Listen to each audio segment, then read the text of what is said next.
Hello students, today we will be discussing about the electromagnetic spectrum. As already discussed, all electromagnetic wave have the same speed, that is 3 into 10 to the power 8 meter per second.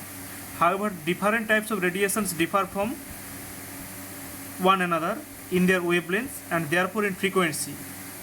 Thus, the electromagnetic radiation with a long wavelength has low frequency, while the radiation with a short wavelength has a long frequency. The complete range of electromagnetic wave is called a electromagnetic spectrum.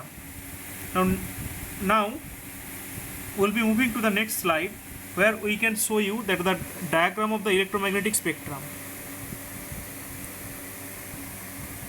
Here you see it has been given that the arrangement of different types of electromagnetic radiation is called electromagnetic spectrum.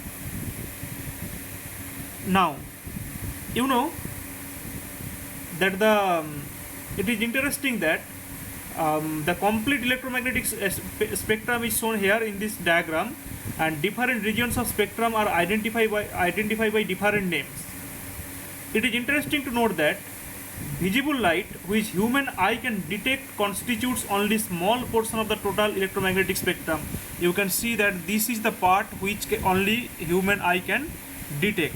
Violet, indigo, blue, green, yellow, orange, red. This is the visible spectrum which human eye can detect only. And also see, it is interesting to note that the visible light which human can detect constitutes only small portion of the total electromagnetic spectrum, and the visible spectrum is also shown separately. Different colors in the spectrum correspond to waves of different wavelengths and frequencies.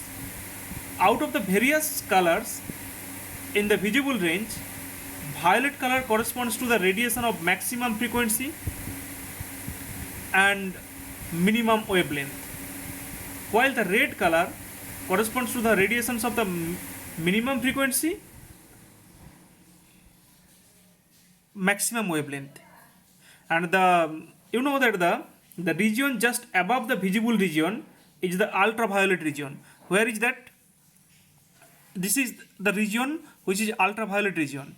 And also see, if we consider that then ultraviolet region, and if we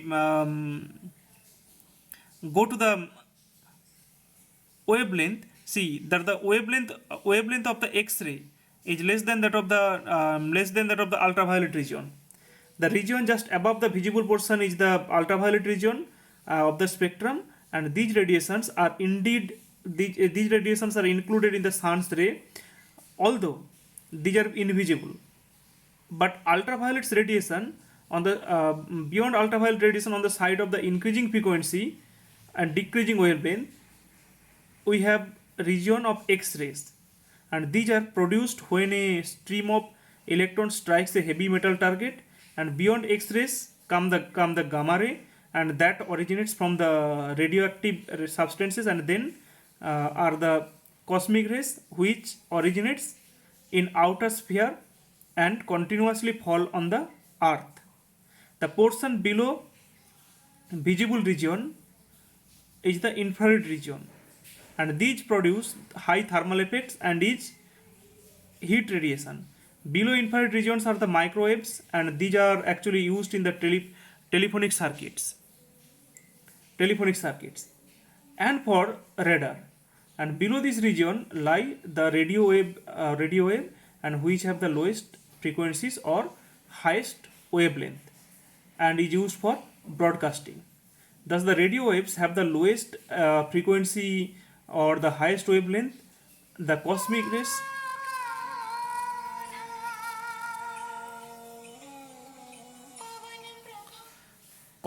also have the highest frequencies or the lowest wavelength, and the different types of radiations are arranged in the decreasing order of the frequencies or the increasing order of the wavelength. And that is the it's starting from the cosmic rays, then it's coming gamma rays, X-rays, and ultraviolet, infrared, microwaves, and the radio waves. So these are the actually about the electromagnetic spectrum. Go through this video and then we will be uploading the next video for blackbody radiation and the photoelectric effect.